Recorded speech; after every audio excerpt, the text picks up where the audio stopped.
All right, hello. So, if you could please introduce yourself and tell us a little bit about who you are. Okay, my name is Eric Santian, and I'm actually born and raised in Imperial Valley in Brawley, California. Moved to Bakersfield about a good 4 years ago.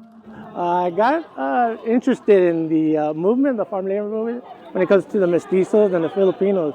See, my grandfather was from the Philippines, in Zambales, and resided in Brawley. And met my grandmother from Alajara out there in Mexicali. And sometimes there's that generation gap of 21 years younger and old.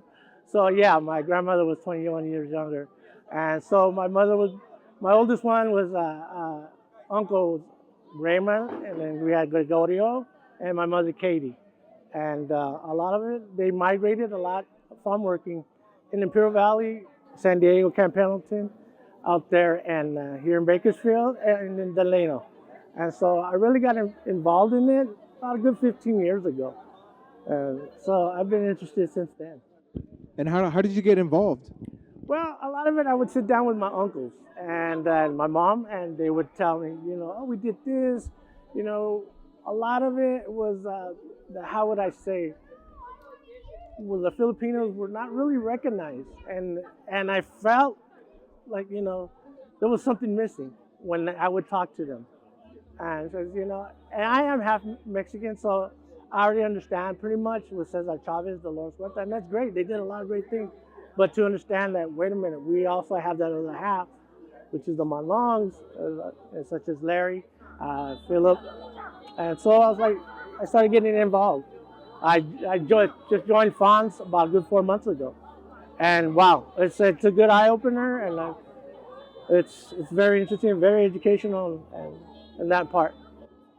So, what does today, being here at the Larry Itliong Unity Park event, mean to you? It's a great moment. It's a great moment where we're getting recognized. They're getting recognized. I would like to see, just as much as Cesar Chavez getting named from schools, streets, even the Navy. I would like to see that with Larry. And Larry also was in the military. Maybe something, who knows, but it's a great start. I noticed there's some middle schools named after from streets, and I like to see more of that. And I like just to get up to that, because he deserves it just as much as Chavez did. Is there something that you hope future generations will remember about today? Okay. The key thing is let's get the youth. Let's get them involved. They've only known so much in history, and majority would probably about Cesar Chavez. If that younger generation that we can target, I believe we can open their eyes, and they'd be surprised, especially the younger generation in the Filipino race. And they'll be like, whoa, wait a minute, really? Here in California, here in the United States, this is what they did?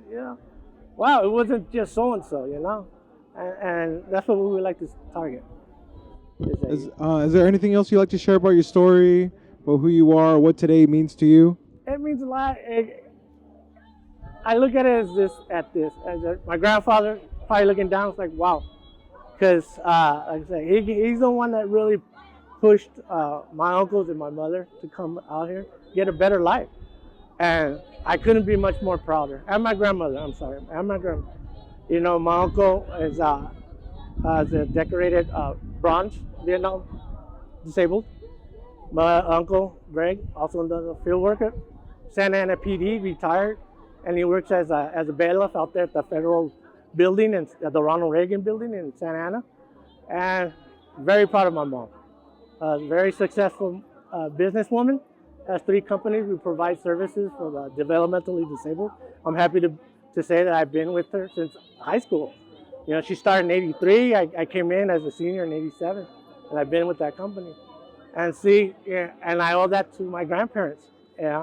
One being a Filipino, one being a Mexican. We wanted a better life, and I couldn't be more proud of my uncles and my mother, and they were field workers. And thank you. Hey, appreciate it. Thank you. Thank you. Thank you. All right, we'll just take this off. Okay.